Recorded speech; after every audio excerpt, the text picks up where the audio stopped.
Video के नीचे दिए हुए इस लाल रंग के सब्सक्राइब बटन को दबाइए और जुड़ जाइए पवन सिंह न्यूज चैनल से, ताकि आपको पवन सिंह से जुड़ी हर खबर मिलती रहे बिल्कुल फ्री। अब आप लोगों को भोजपुरी पावर स्टार पवन सिंह का नया धमाका और नए लोकेशन पर गाने देखने को मिलेंगे। जी हाँ दोस्तों, पावर स्टार पवन सिंह का एक सुपर हिट गाना आ रहा है और इस गाने में आप लोग पावर स्टार पवन सिंह के साथ काजल राघवानी को भी देखेंगे। जी हाँ दोस्तों, आप लोगों को मैं बता दूं तो पावर स्टार पवन सिंह इस समय अयोध्या में अपनी नई फिल्म धर्मा की शूटिंग जोरों शोरों से कर रहे हैं। जी हाँ दोस्तों, और इसी मूवी का एक गाना आप लोगों को इसी साल देखने को मिलेगा जिसमें काजल राघवानी भी नजर आएंगी। जी हाँ दोस्तों, और यह भोजपुरी का सबसे महंगा गाना और सबसे धमाकेदार गाना है।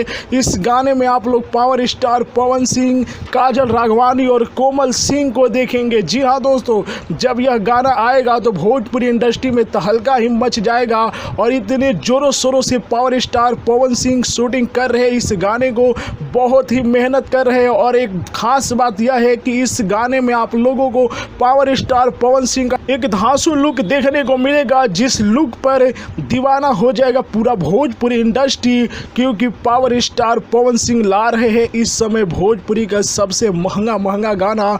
आप लोगों को क्या कहना है जब पावर स्टार पवन सिंह और काजल राघवानी की जोड़ी में सजा हुआ यह गाना आएगा तो भोजपुरी में कितना बड़ा रिकॉर्ड बनाएगा और आप लोग कितने लोग पसंद करते हैं काजल राघवानी और पावर स्टार पवन सिंह के जोड़ी? अपना राय कमेंट बॉक्स में बताइए और ऐसे ही पावर स्टार पवन सिंह के लेटेस्ट न्यूज पाने के लिए हमारे चैनल को सब्सक्राइब कर लें।